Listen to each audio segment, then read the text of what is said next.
Right. తెలంగాణలో party మారిన ఎమ్మెల్యేలు దానం కడియంలపై కాసేపట్లో స్పీకర్ గడ్డం ప్రసాద్ కుమార్ తీర్పు ప్రకటించనున్నారు. ఇప్పటికే బీఆర్ఎస్ పార్టీ నుంచి గెలిచి పార్టీ మారినటువంటి 10 మంది ఎమ్మెల్యేల్లో 8 మంది పార్టీ మారలేదంటూ కూడా క్లీన్ చిట్ ఇచ్చిన విషయం తెలిసిందే. అయితే దానం కడియంలపై ఇరువురు వాదనలు కూడా విన్నటువంటి స్పీకర్ తీర్పును రిజర్వ్ చేశారు. సుప్రీంకోర్టు సూచనల ప్రకారం 12వ తేదీలోపు నిర్ణయం తీసుకోవాల్సిన సిచ్యువేషన్ ఉండగా ఇవాళ నిర్ణయంను ప్రకటించనున్నారు. మరోవైపు తాము ఎన్నికలకు సిద్ధం అంటూ కూడా పలుమార్లు దానం కడియం వ్యాఖ్యానించడంతో స్పీకర్ తీరుపై ప్రస్తుతం తీర్పుకి సంబంధించి కూడా ఉత్కంఠ కొనసాగుతోంది. రైట్, ఇదే అంశంపై పూర్తి వివరాలు అందించడానికి మా ప్రతినిధి తిరుపతి సిద్ధంగా ఉన్నారు. తిరుపతి, స్పీకర్ తీర్పు కోసం కూడా అంతా ఎంతో ఉత్కంఠగా ఎదురు చూస్తున్నటువంటి పరిస్థితి. సో దానం కడియంకి సంబంధించి మీ దగ్గర ఉన్న తాజా సమాచారం ఏంటి?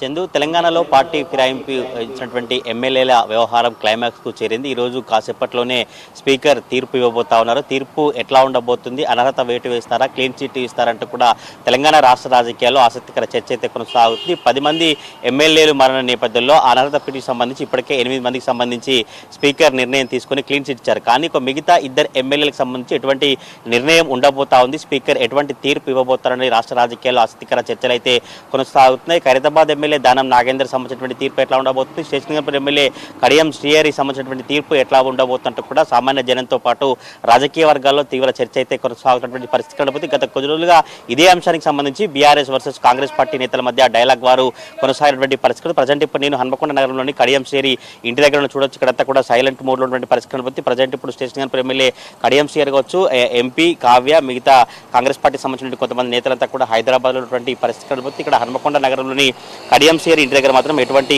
హడావుడు కావచ్చు, ఎటువంటి వాతావరణం అయితే కనిపిస్తలేదు. కేవలం ఈ రోజు హైదరాబాద్లో అందుబాటులో ఉన్నట్టు ఇతర కాంగ్రెస్ పార్టీ నేతలకు ఎమ్మెల్యే కడియం శ్రీహరి నుంచి సమాచారం నేపథ్యంలో కడియం శ్రీహరి ఇంటి దగ్గర మాత్రం ఒక సైలెంట్ మూడు వాతావరణం కనిపిస్తూ ఉంది. ఈ రోజు తీర్పు ఎట్లా ఉండబోతున్నటువంటి చర్చ అయితే కొనసాగుతుంది. అయితే 10 మంది ఎమ్మెల్యేలు దాఖలైనటువంటి అనర్హత పిటిషన్లపై స్పీకర్ గడ్డం ప్రసాద్ ఈ రోజు తీసుకున్న నిర్ణయంపైనే రాజకీయ వర్గాల్లో ఆసక్తి చర్చ కొనసాగుతున్నటువంటి పరిస్థితి కనబడుతుంది. ఇప్పటికే మిగతా ఎమ్మెల్యేలకు సంబంధించి ఒక క్లీన్ చిట్ ఇచ్చినటువంటి నేపథ్యంలో ఈ ఇద్దరికి అనర్హత వేటు వేస్తే ఎట్లా ఉండబోతుంది, రాజకీయాల్లో ఎటువంటి పరిణామాలు చోటు చేసుకోబోతున్నారు కూడా తెలంగాణ రాష్ట్ర చర్చ కొనసాగుతుంది. ఉమ్మడి వరంగల్ జిల్లా రాజకీయాల్లో ప్రధానంగా సీనియర్ నేతగా కడియం శ్రీహరి కొనసాగుతున్నారు. గతంలో ఎమ్మెల్యేగా పనిచేశారు, ఎంపీగా పనిచేశారు, మంత్రిగా కొనసాగిన నేపథ్యంలో ఆయన పొలిటికల్ ఫ్యూచర్ ఎట్లా ఉండబోతుంది, పొలిటికల్ ఫ్యూచర్ పై ఎటువంటి నిర్ణయాలు ఉండబోతున్నాయి అంటే కూడా రాజకీయ వర్గాల్లో చాలా ఆసక్తికర చర్చ కొనసాగుతుంది. గత కొద్ది రోజులుగా స్టేషన్ గన్పూర్లో కాంగ్రెస్ వర్సెస్ బీఆర్ఎస్ అట్లుగా రాజకీయ పరిణామాలు కొనసాగుతూ బీఆర్ఎస్ పార్టీ నేతలు వినూత్నంగా నిరసన కార్యక్రమాలు చేపడతా ఉన్నారు. కడియం శ్రీహరి తప్పకుండా రాజీనామా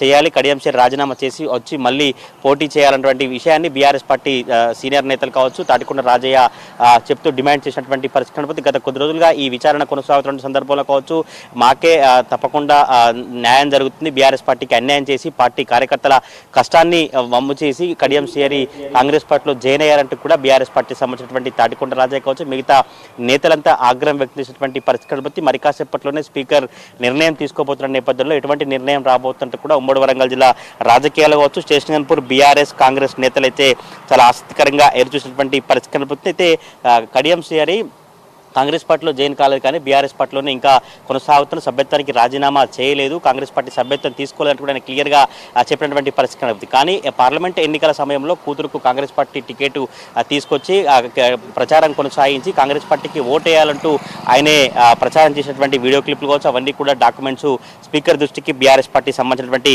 నేతలు తీసుకెళ్లినటువంటి పరిస్థితి కనబడుతుంది. ఇక్కడ మరి కాసేపట్లోనే కడియం శ్రీహరి కావచ్చు, ఖైరతాబాద్ ఎమ్మెల్యే దానం నాగేందర్ భవితవ్యం ఎట్లా ఉండబోతున్న చర్చ అయితే కొనసాగుతున్నటువంటి పరిస్థితి కనబడుతుంది. ఈ నెల 12వ తారీఖు అంటే రేపు అనర్హత పిటిషన్పై సుప్రీంకోర్టులో విచారణ జరగబోతుంది. దానికంటే ముందే ఈ రోజు స్పీకర్ తన తీర్పును వెల్లడించాలన్నటువంటి నిర్ణయం తీసుకున్నటువంటి అవకాశం ఉంది. మరి కాసేపట్లోనే దానం నాగేందర్ కావచ్చు, కడియం శ్రీహరికి సంబంధించినటువంటి తీర్పు 10 మందిలో 8 మందికి క్లీన్ చిట్ ఇచ్చారు. పార్టీ మారిన వారికి 10 మందిలో 8 మందికి క్లీన్ చిట్ ఇచ్చారు.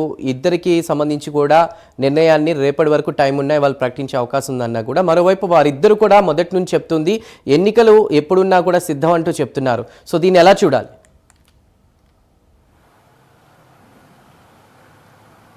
ఇద్దరు మొదటి నుంచి కూడా కాంగ్రెస్ పార్టీ ఎంపీ టికెట్గా కావ్య పోటీ చేశారు. అప్పుడు కడియం శ్రీ ప్రచారం నిర్వహించినటువంటి ఆధారాలనే బీఆర్ఎస్ పార్టీకి సంబంధించినటువంటి నేతలు అనర్హత పిటిషన్ వేసినటువంటి పరిస్థితి. దానం నాగేందర్ కూడా ఎంపీగా పోటీ చేసినటువంటి అంశాలను కూడా వారు నిర్ణయాన్ని తీసుకుంటూ అవే దాఖలు చేస్తూ వారు పిటిషన్ ఇచ్చినటువంటి పరిస్థితి. అయితే మొదటి నుంచి కూడా దానం నాగేందర్ కావచ్చు, కడియం శ్రీ తప్పకుండా స్పీకర్ నిర్ణయానికి కట్టుబడి ఉంటాము, స్పీకర్ నిర్ణయం ఎట్లా తీసుకుంటే ఆ నిర్ణయానికి ముందుకెళ్తాం, ఒకవేళ ఉప ఎన్నికలు వచ్చినా పోటీ చేస్తాం, ఎన్నికల్లో ఉంటాం, అప్పుడు ప్రజల్లో ఉన్నాం, ఇప్పుడు ప్రజల్లో ఉన్నాం, వెనకకు పోయేది లేదు తగ్గేది లేదంటూ కూడా దానం నాగేంద్ర కావచ్చు, కడియం శ్రీహరి మొదటి నుంచి చెప్పినటువంటి పరిస్థితి కనబడుతుంది. కానీ బీఆర్ఎస్ పార్టీ మొదటి నుంచి కూడా పార్టీ ఫిరాయింపుల అంశాన్ని బీఆర్ఎస్ పార్టీ తీసుకొచ్చింది. గత 10 ఏళ్లలో ప్రభుత్వం ఉన్నప్పుడు అనేక మంది ఎమ్మెల్యేలను పార్టీలో జాయిన్ చేసుకున్నారు, అనేక మంది ఎమ్మెల్యేలను జాయిన్ చేసుకున్న తర్వాత మంత్రిగా చేసినటువంటి సందర్భాలను బీఆర్ఎస్ పార్టీ మర్చిపోయి ఇప్పుడు బీఆర్ఎస్ పార్టీ నైతిక హక్కు లేకుండా, నైతిక విలువలు లేకుండా మాట్లాడుతుంటే కూడా కడియం శ్రీహరి కావచ్చు, దానం నాగేందర్ అనేక సార్లు మీడియాతో మాట్లాడుతూ ఆగ్రహం వ్యక్తం చేసిన పరిస్థితి. పార్టీ ఫిరాయింపుల అంశంపై మాట్లాడేటువంటి అర్హత హక్కు బీఆర్ఎస్ పార్టీ నేతలకు లేదు, కావాలనే నీచపు రాజకీయాలు, కావాలనే ఇటువంటి రాజకీయాలు చేస్తున్నట్టు కూడా ఇద్దరు ఎమ్మెల్యేలు బీఆర్ఎస్ పార్టీ నేతలపై ఆగ్రహం వ్యక్తించినటువంటి పరిస్థితి కనబడుతుంది. ఈరోజు కడియం శ్రీహరి సంబంధించుకోవచ్చు, దానం నాగేందర్ సంబంధించినటువంటి తీర్పు ఎట్లా ఉండబోతుంటూ కూడా కాంగ్రెస్ పార్టీ నేతలు కావచ్చు, బీఆర్ఎస్, బీజేపీ ఇతర నేతలంతా చాలా ఆసక్తికరంగా ఎదుర్కొన్నటువంటి పరిస్థితి కనబడుతుంది. ఎందుకంటే చాలా సీనియర్ నేతగా కడియం శ్రీహరి ఉమ్మడి వరంగల్ జిల్లా రాజకీయాల్లో ఉన్నారు. ఒకవేళ అనర్హత వేటు వేస్తే ఎటువంటి నిర్ణయం తీసుకోబోతా ఉన్నారు, లేదంటే క్లీన్ చిట్ వస్తే ఎట్లా ఉండబోతుంటూ కూడా రాజకీయ వర్గాల్లో చాలా ఆసక్తికర చర్చలు అయితే కొనసాగుతున్నాయి. మరి కాసేపట్లోనే ఇద్దరు ఎమ్మెల్యేలకు సంబంధించినటువంటి భవితవ్యం తేలబోతా ఉంది. Chandu. Right Tirupati, thank you.